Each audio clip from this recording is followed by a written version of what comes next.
Hey, how's it going? Welcome to News Act Friday, 20th of August 2021. We're looking front of papers. First up, New York Times, Taliban, Afghanistan, story on the left about Sinovac not being so good. Picture from the wildfires in America. New York Times International Edition, Taliban. Over on the right, story from Israel, a lot of people getting infected even though they're vaccinated. Over on the left, opinion piece about finding God. USA Today, Afghanistan, boosters from Biden. Migrant numbers go beyond seasonal. That's the US-Mexico border. Normally there's a dip around this time, but not this year. Wall Street Journal, Taliban, Afghanistan. Toyota set to slash output as chip crisis intensifies.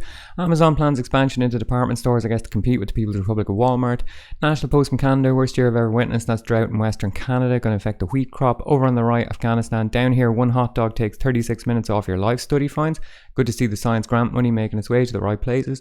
Jerusalem Post, deal reached to provide Qatari cash to Gaza families. Wasn't aware of this, but apparently Qatar provide $100 a month to certain families in Gaza, and they're going to restart the payments now.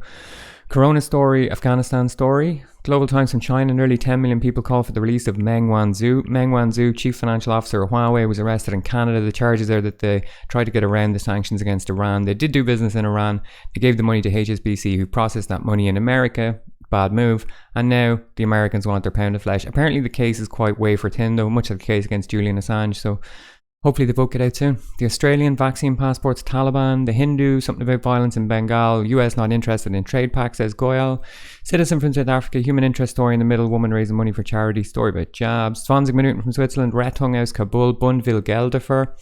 So basically, there's 30 Swiss citizens in Afghanistan, but since 1998, the Swiss government have said you shouldn't travel there. So now they're going to evacuate those people, but when they get home, they'll get a bill for 17,000 francs. I guess flying those planes out there probably isn't very cheap. Picture there pretty dramatic from the wildfires in the south of France, around Saint-Tropez. Belfast Telegraph, true crime, Christmas markets?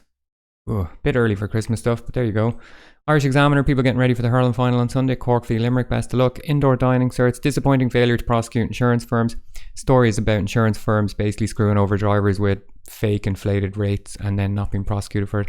Irish Times, there's a girl getting ready for Irish dancing. Great looking head of hair, fair play. Over on the right, Afghanistan. Over on the left, things to open up soon. There's the insurance story as well. Irish Independent, COVID war, property, hurling, puff piece about a TV presenter, insurance story.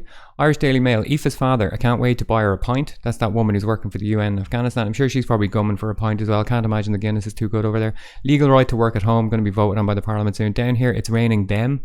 The Weather Girls hit reworked for the woke generation. Good stuff, love to see it. They could have said Weather Girls hit rewoked. Surprised someone at the Irish Daily Mail missed that, to be honest. Irish Sun, racing, true crime, story about a footballer who has dementia. The Herald, football, story about a man who died in a car crash, RIP. The Echo from Cork. Picture some soldiers there who are serving in Lebanon with the UN, and they're all from Cork, evidently, because they've all got Cork jerseys on, and they're excited for Sunday as well. This paper did a similar piece last week, except the soldiers were in Syria.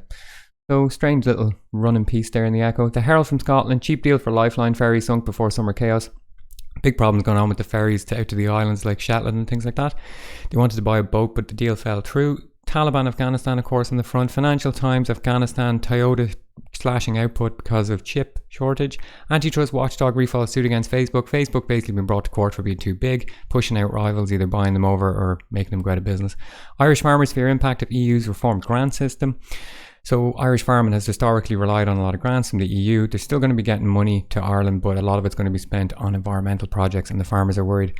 Hard to see, but over on the right here it says Berlin-Havana syndrome reported. So Havana syndrome, first reported in Havana, obviously. People who are working in the US Embassy reported insomnia, headaches, ringing in their ears.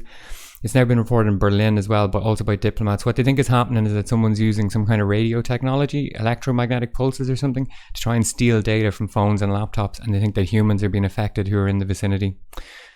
And apparently all the people, so they say, all the people were working on things related to Russia.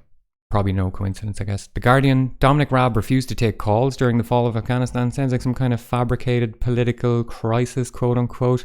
Not so sure what to make of that story.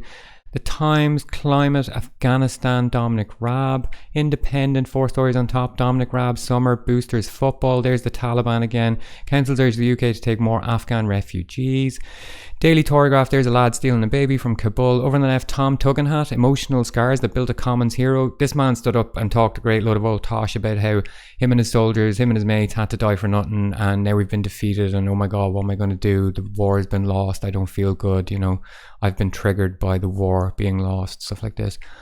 iNewspaper Afghanistan, Daily Mail Afghanistan, Dominic Raab story, Daily Mirror Football Afghanistan story about the man who died in Michael Barrymore's swimming pool. Some guy was arrested but then let out again. So Daily Express Football, man stealing the baby in Kabul. COVID, Madonna has a boyfriend, congratulations. Metro Football, man stealing the baby in Afghanistan. Daily Star, footballer with dementia, Dominic Raab, racing. That's it. We reached the end. The Taliban must have a great PR department, because you literally could not pay to grab this amount of front pages, to be honest. Fair play to them. Working on a small budget, shoestring operation, DIY style. As always, a lesson to be in inspiration for all of us. Anyway, that's it for the day and also the week. If you want to stay off corporate, state, social media, just click the link in the description. Alright, thanks, good luck.